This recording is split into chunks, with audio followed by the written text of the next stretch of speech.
if you look at one star in the sky, it's not there right now. It was there several million, sometimes billions of years ago. It took that long for the light to get here, but it's not there anymore. It may have been dead. By the time we see the star may have already exploded. It may not even be there. We're looking at billions of years of history when we look at the stars. In other words, a situation is occurring which under any other circumstance would be immediate death, and Allah, despite us physically not being capable of withstanding what is happening, is going to keep us on life support. He's going to keep us alive, keep us standing, keep us staring. Just for that purpose. This video is taken from our deeper look of Surah Al-Mursalat, releasing now every Monday at 10 a.m. UK time. Watch the full deeper look of Surah Al-Mursalat and more exclusively on Bayna TV. We saw Wal-Mursalat is similar to other surahs. What surahs? Was-Saffat, Wal-Adiyat, Wal-Dhariyat, right? We saw other surahs that have similar styles. This part of the surah, فَإِذَا النُّجُومُ طُمِسَتْ وَإِذَا السَّمَاءُ فُرِجَتْ وَإِذَا الْجِبَالُ نُسِفَتْ وَإِذَا الرُّسُلُ أُقِّتَتْ is also similar to several other surahs like وَإِذَا الشَّمْسُ كُوِّرَتْ وَإِذَا النُّجُومُ انْكَدَرَتْ Surah Al-Takwir. Later on in Surah Al-Takwir, إِذَا الصُّحُفُ نُشِرَتْ إِذَا السَّمَاءُ كُشِطَتْ, and then similarly إِذَا السَّمَاءُ انْفَطَرَتْ إِذَا الْكَوَاكِبُ انْتَثَرَتْ وَإِذَا الْبِحَارُ فُجِّرَتْ وَإِذَا الْقُبُورُ بُعْثِرَتْ. Also إِذَا السَّمَاءُ انشَقَّتْ وَأَذِنَتْ لِرَبِّهَا وَحُقَّتْ وَإِذَا الْأَرْضُ مُدَّتْ وَأَلْقَتْ مَا فِيهَا وَتَخَلَّتْ. So now this surah is borrowing the style from other surahs in the opening, and then the next part is also borrowing from other surahs that have similar styles. It's a combination of different styles in one surah, right? In the opening. It's pretty cool. Now, let's dig into what's going on here with the language. The first thing for grammar students, this will be interesting for you. Ida in Arabic is considered a dharf, a word for time and time. And it is considered a mudaf. If you don't know what a mudaf is, go make wudu. No, I'm kidding. Mudaf is a grammar thing. Anyway, ida is a mudaf and it expects a fi'l. It expects a verb immediately after it. So like إِذَا جَاءَ نَصْرُ اللَّهِ وَالْفَتْحِ إِذَا زُلْزِلَتِ الْأَرْضُ زِلْزَالَهَا.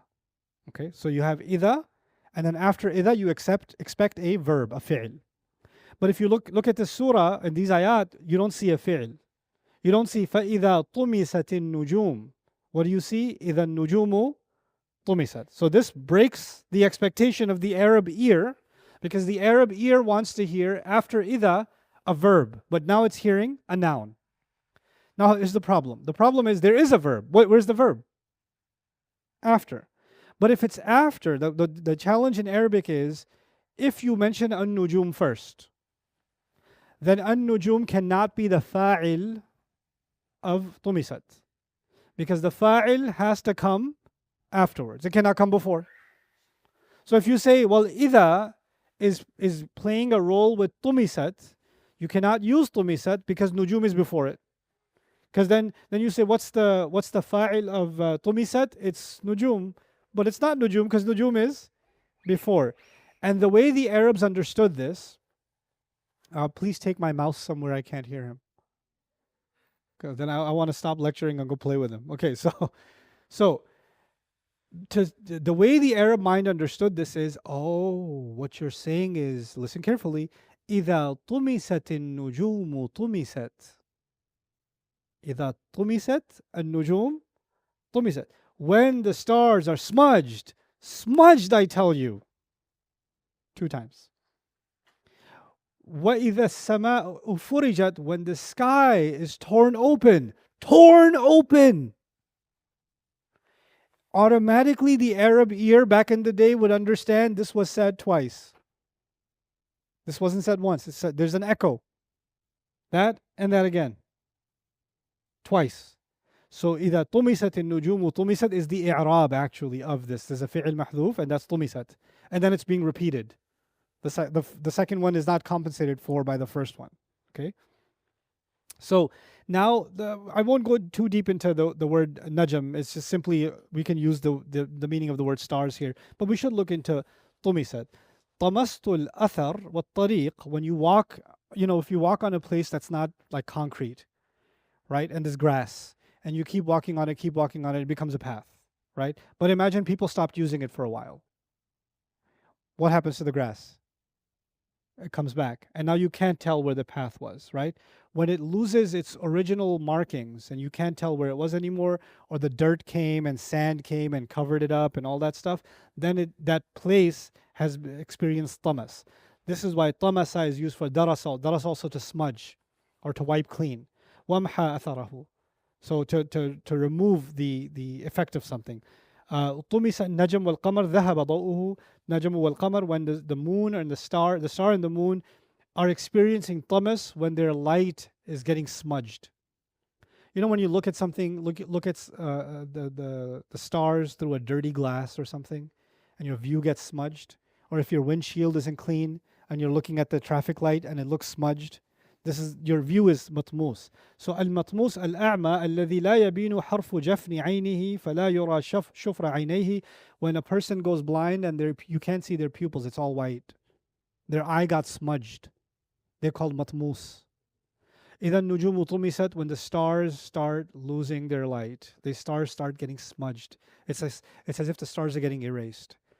I can't help myself. I'll tell you this now. I was going to tell you later, but I'm going to tell you now. When we look at the stars, we're looking at something that was there millions, sometimes billions of years ago. The stars you see in the sky, if you look at one star in the sky, it's not there right now. It was there several million, sometimes billions of years ago. It took that long for the light to get here, but it's not there anymore. It may have been dead. By the time we see the star may have already exploded. It may not even be there. We're looking at billions of years of history when we look at the stars. Now, that's where the star was. Its place was. Allah didn't say, I swear by the stars. He said in another surah, فَلَا أُقْسِمُ بِي مَوَاقِعِ النُّجُومِ, as if to say, where the stars fell. Meaning you're seeing where they were, not where they are. Right? Now, Allah describes Judgment Day, the stars will be smudged. How far is the star from us? How long does the light take to get here? Billions of years. So if I'm using modern day physics, and I say that star gets smudged today, how long before I will find out? It's going to take a few billion years before I find out that star got smudged. But Judgment Day will come, and the stars will be what? Smudged. Now let's visualize this. Some stars are closer to us. Others are further, and then there's the ones that are the furthest away. The ones that are the furthest away, if they get smudged, it will take the longest for us to find out, yes? Unless the furthest stars, as soon as they were created, Allah started destroying them. But we don't even know. The furthest row of stars, the furthest saf, started getting destroyed. And then the next saf started getting destroyed. And the next saf started getting destroyed. And the next saf, and the next saf, and the next saf, and the next. And every row of stars, as we get closer and closer to what? Earth, us, has already been destroyed. The bombs are already falling. The galaxies are already exploding. The black holes are already being created. We're chilling. Like, that's a nice day. That's nice. And the dominoes are falling, getting closer and closer and closer until Judgment Day comes and we see the closest stars to us also, and the furthest stars also, all smudged. All of it comes together. You remember I was telling you there's bandits and raiders coming and you're just chilling? Angels are coming and you're just chilling? The winds are coming and you don't have no idea? It may be that the destruction of the universe in preparation for Judgment Day has already begun, but the destruction is a bit far from us right now, so we don't realize it. But the process has already started, and it's well on its way, and it's making immediate progression continuously until the time where we, with our weak eyes, get to see it. إِذَا النُّجُومُ طُمِسَتْ. Now here's the part that physics doesn't work with. So we don't exactly know how this is going to play out. But if the sun because there's all these nuclear explosions happening on the surface of the sun and inside the sun. If the sun had too big of an explosion, so big that it moved it a little bit, 1 inch over, we'd all be dead. There's no life left. But it's not just the sun. All the galaxies of the universe, all the stars, including the sun, are about to be smudged. Theoretically, what should happen to all of us? We should immediately be dead. But Allah is keeping all of us alive to watch. This is like, in other words, a situation is occurring which under any other circumstance would be immediate death. And Allah, despite us physically not being capable of withstanding what is happening, is going to keep us on life support. He's going to keep us alive, keep us standing, keep us staring. Just for that purpose. Is breaking the laws of biology for that we have been functioning on all this time as soon as Judgment Day begins. إِذَا النُّجُومُ طُمِسَتْ. When the stars, and kind of the domino effect of the stars being destroyed is also in the repetition of the verb, isn't it? And then when these stars, now we know a little bit more about the universe and the destruction of stars and how they create almost like a vacuum. And, when a supernova happens, right? And they start kind of tearing through the fabric of time and space. Perhaps when we look at our sky and we see the sky tearing, like holes are forming in the sky, rips are forming in the sky. Rips are called farj. فَإِذَا السَّمَاءُ فُرِجَتْ. There's maybe a connection to إِذَا النُّجُومُ طُمِسَتْ إِذَا السَّمَاءُ فُرِجَتْ. Because sama for us is the closest thing to us. But nujum are actually much further away, right? And so from our visual perspective, it'll feel like the star if the sky felt like a sheet that has no cracks. هَلْ تَرَى مِنْ فُطُورٍ. On that day, it'll feel like the sheet is ripped. There's like these burnt holes in it, and something's happening in the sky that we've never seen before. There's something about the word fa also. Ibn Ashur mentions, بُيِّنَ لَهُمْ مَا يَحْصُلُ قَبْلَهُ وَزِيَادَةً فِي تَهْوِيلِهِ عَلَيْهِمْ. It's as if the word fa almost brings it immediately, like as if it's about to happen just now. Don't act like it's going to happen sometime way in the future. Think of it as if it is happening right in this moment. The repetition of إِذَا. إِذَا النُّجُومُ طُمِسَتْ وَالسَّمَاءُ فُرِجَتْ وَالْجِبَالُ نُسِفَتْ. Nope. فإذا النجوم طمست وإذا السماء وإذا الجبال وإذا الرسل. إذا, as if to say each one of them deserves its own attention.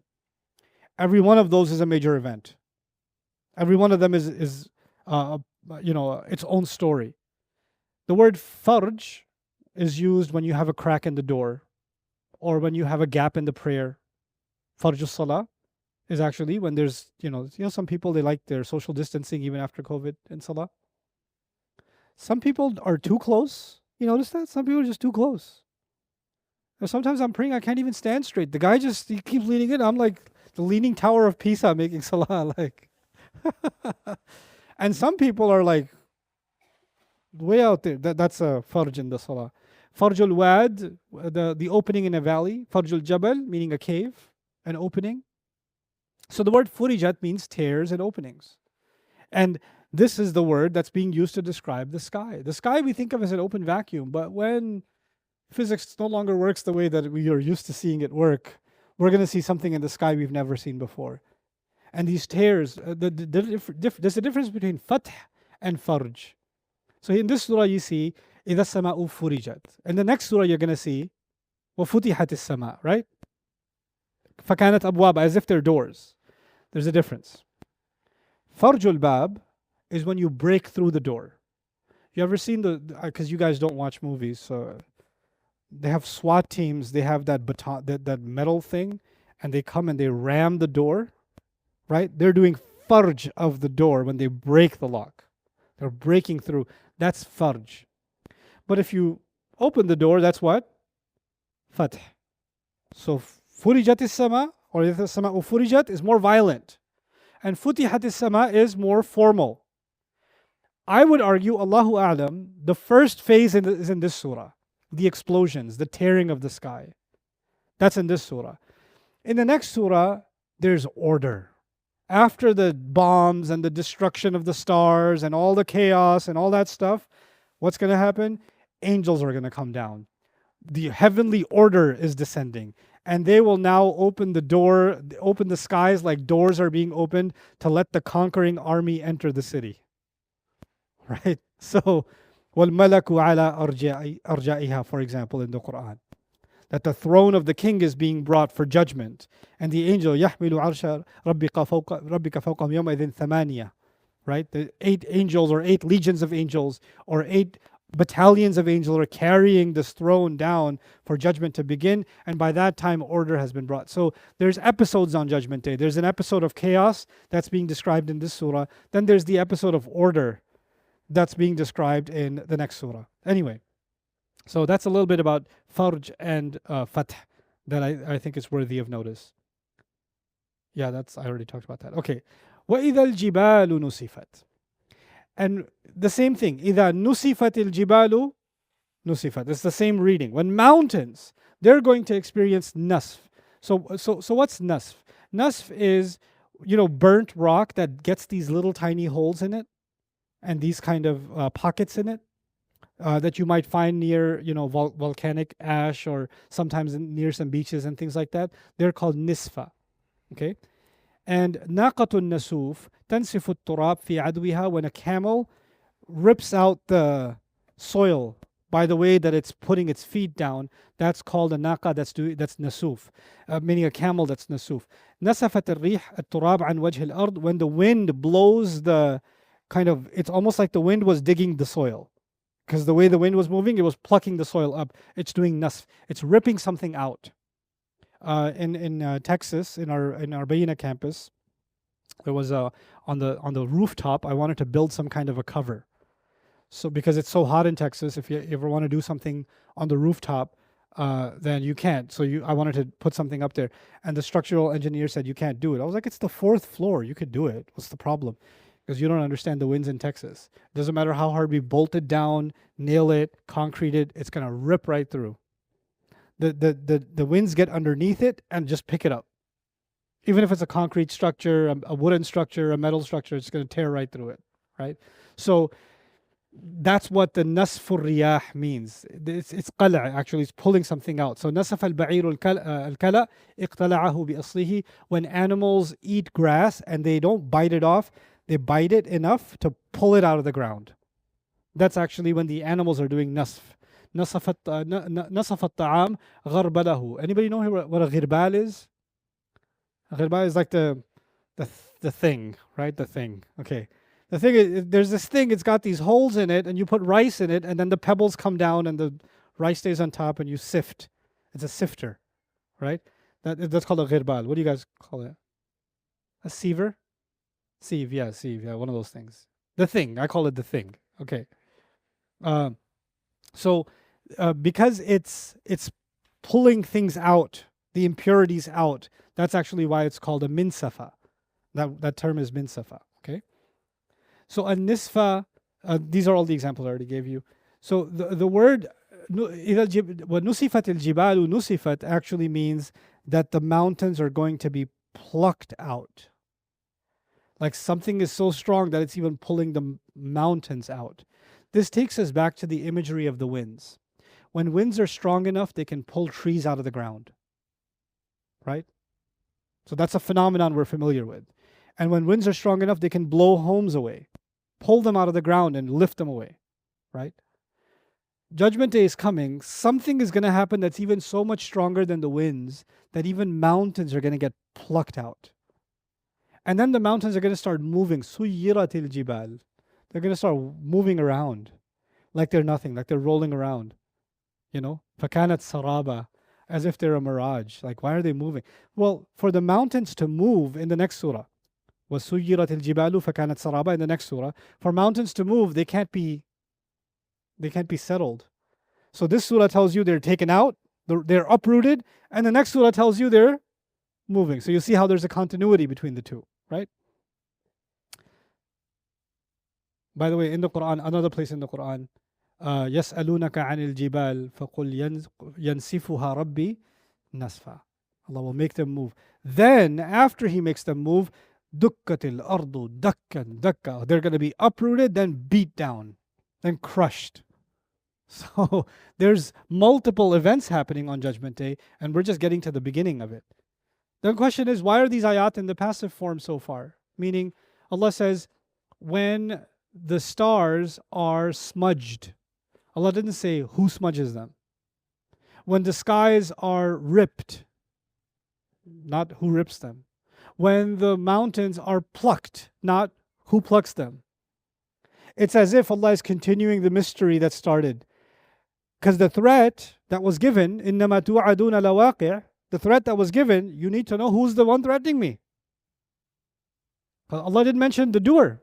You're being threatened. By who? And then that by who continues, the stars are being smudged. By who? The sky is being ripped open. By who? The mountains are being plucked. By who? He won't say it. He won't mention it. There could be a couple of rhetorical reasons. One reason is Allah is keeping the mystery alive because He wants you to arrive at that conclusion yourself. Who could do such a thing? Who would do something like that? And the answer gets, by the time you reach these things, the only answer to that who left is Allah. Who's going to rip mountains open? Who's going to tear the skies open? Who's going to do that? Hey guys, you just watched a small clip of me explaining the Quran in depth as part of the Deeper Look series. Studying the Quran in depth can seem like a really intimidating thing that's only meant for scholars. Our job at Bayyinah is to make deeper study of the Quran accessible and easy for all of you. So take us up on that challenge. Join us for this study, the Deeper Look of the Quran, for this surah and many other surahs on bayyinatv.com under the Deeper Look section.